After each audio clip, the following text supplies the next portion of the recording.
What if I told you Red Bull already knows their current car cannot win the championship?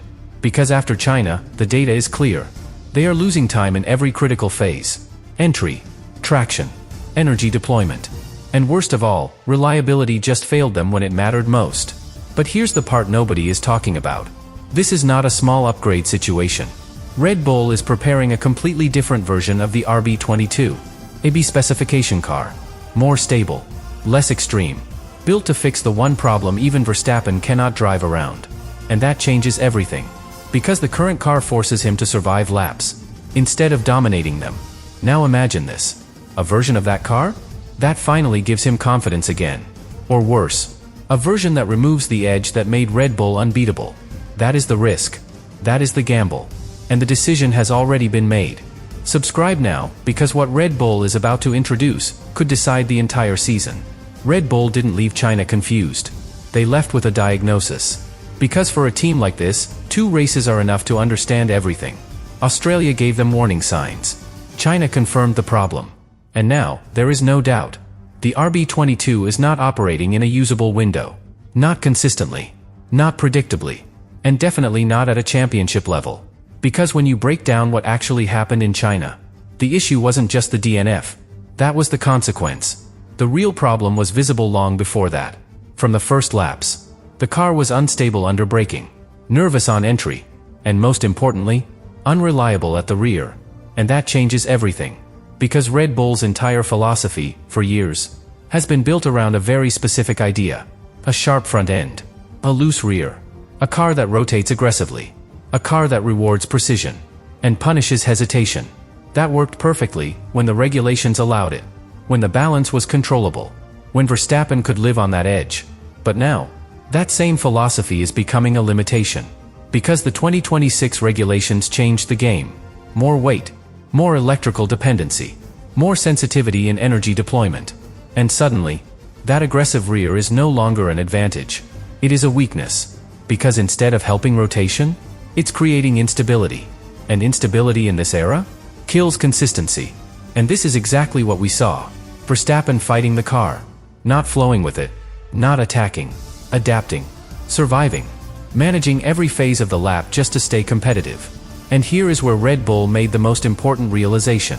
This is not a setup issue. It is conceptual. The car behaves exactly as designed.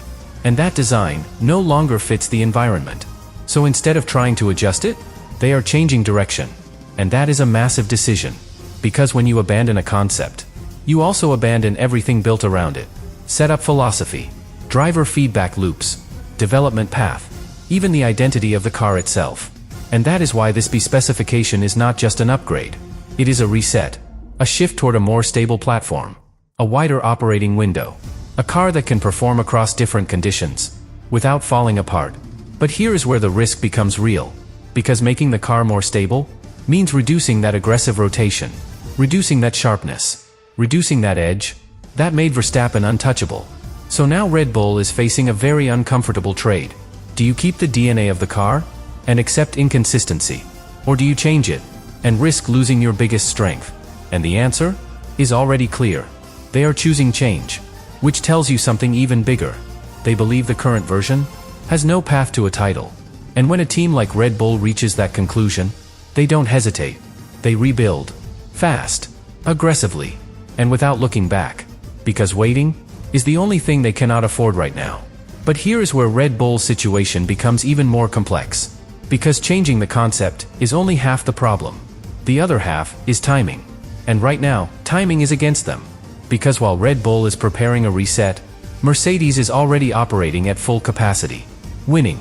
Controlling races. Managing gaps without pressure. Ferrari is building consistency. Collecting points. Staying within reach.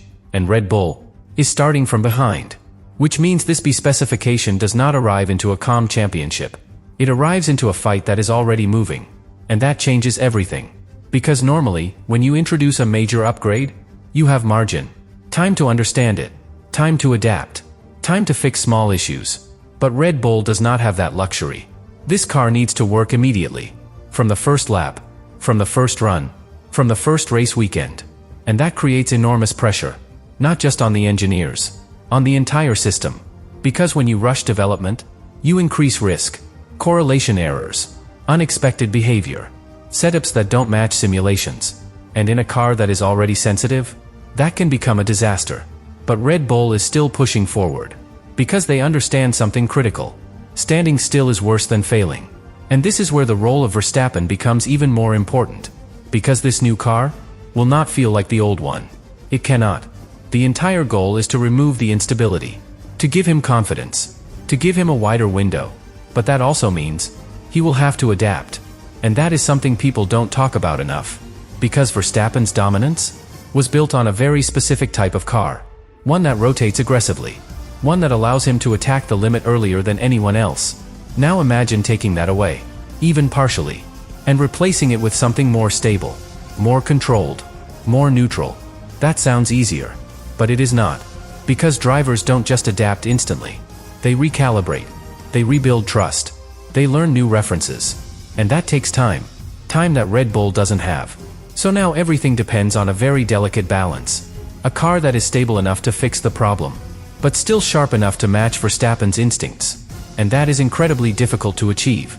Because if they go too far toward stability, the car becomes safe, but slower. If they stay too aggressive, the problem remains. And this is where the development path becomes a tightrope. One step too far in either direction, and the entire concept fails. But here is what makes this even more intense. Because inside the team, there is another layer of pressure. Hadjar. Because for the first time, Red Bull has a second driver, who is close enough to provide real comparison. Close enough to challenge assumptions. Close enough to expose differences. And that changes how development decisions are made. Because now, it is not just about what works for Max. It is about what works for the car. And sometimes, those two things are not the same. Which creates tension. Not visible. Not public. But real. Because if the team develops purely around Verstappen, they risk limiting the overall performance window. But if they move toward a more balanced car, they risk losing his unique advantage. And that is a decision no team wants to make. But Red Bull might be forced into it, because the current path is no longer sustainable. And this is where everything connects. The instability, the narrow window, the DNF, the pressure from Mercedes, the rise of Ferrari, the presence of a competitive teammate. All of it leads to one single moment. The debut of that B-specification RB22. Because when it arrives, it will not just show lap time. It will show direction. It will reveal whether Red Bull is still leading, or already reacting. And that answer will define the rest of their season. And this is where the real risk finally reveals itself. Because this B-specification is not just about performance. It is about identity. Because for years, Red Bull has built cars one way. Sharp, unforgiving, extremely precise. Cars that only a very specific driver could fully exploit. And that is exactly why they dominated. But now, they are about to move away from that. And once you do that, you cannot go back. Because this new RB22 will not just be a faster version of the old one. It will be a different car. Different balance. Different behavior. Different limits. And that creates a question nobody inside Red Bull can fully answer yet. What if the new car is faster, but less deadly? Because dominance was never just about lap time. It was about how that lap time was achieved. Confidence, control, consistency under pressure. And all of that came from a very specific feeling. A feeling Verstappen trusted completely. Now that feeling is about to change. And this is where everything becomes psychological. Because if Max gets into that new car, and something feels off, even slightly, that affects everything. Braking points, turn-in, throttle application, risk tolerance. And suddenly, a few tenths disappear. Not because the car is slower, but because the driver is no longer operating at 100% instinct. And that is something no upgrade can fix quickly. But here is the other side of the equation. Because if Red Bull gets this right, if they manage to create a car that is both stable and still sharp enough, then everything flips instantly. Because Verstappen with confidence is a completely different threat. And that is what Red Bull is chasing. Not just performance, but trust. And that is why this B-specification is so important. Because it will determine which version of Verstappen we see this season. The one managing problems, or the one controlling races. And that difference is the championship. But there is one final layer. One that makes this even more critical. Because while Red Bull is changing, Mercedes is not. They already have a complete car. Balanced, efficient, predictable. A car that works everywhere. Ferrari is evolving aggressively, taking risks of their own, closing the gap step by step, and Red Bull is stepping into uncertainty, which means when this new car arrives, it doesn't just need to be better than the old one. It needs to be better than everything else, immediately, because if it isn't, the gap becomes real, not theoretical, not temporary, real, in points, in momentum, in confidence. And once that gap forms, catching up becomes exponentially harder. So now everything comes down to a single moment. The first time that B-Specification RB22 touches the track. Because in that moment, we will finally see the truth. Not the simulations. Not the expectations. The reality. Was Red Bull brave enough to evolve? Or desperate enough to gamble? And once that answer appears, it will define not just their season, but whether this era still belongs to them. And now, we reach the moment Red Bull cannot control anymore. Because everything up to this point has been preparation, simulation, theory. But Formula One does not reward theory. It exposes it. And when this B-Specification finally hits the track, there will be nowhere to hide. Because the stopwatch doesn't care about concepts. It only shows truth. And that truth will appear immediately. In the first sector. In the first braking zone.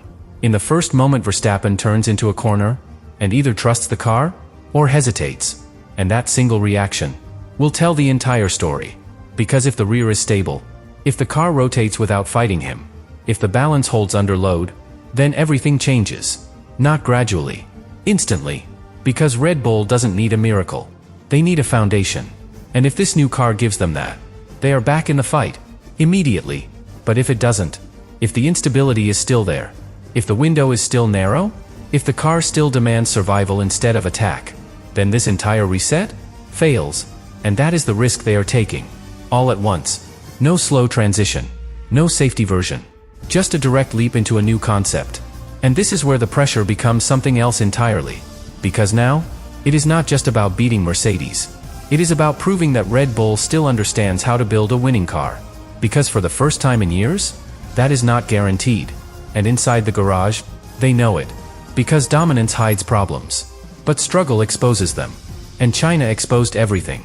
The instability. The sensitivity. The limits of the concept. Even the dependence on one specific driving style. Now all of that is under the spotlight. And this new car is the response. The answer to every weakness. The correction of every limitation. But answers in Formula One are only real when they work on track. And that is why this next phase of the season is not about development anymore. It is about validation. Because if Red Bull gets this right, they don't just recover. They reset the championship. They bring Verstappen back into control. They force Mercedes into a real fight. They disrupt everything. But if they get it wrong, they don't stay close. They fall behind. Not just in points. In direction. In confidence. In momentum. And momentum in Formula One is almost impossible to recover. So now, everything depends on that first race with the new car. The first real comparison. The first true signal. Because that moment will answer the only question that matters. Is this still a Red Bull era? Or are we watching the moment it ends?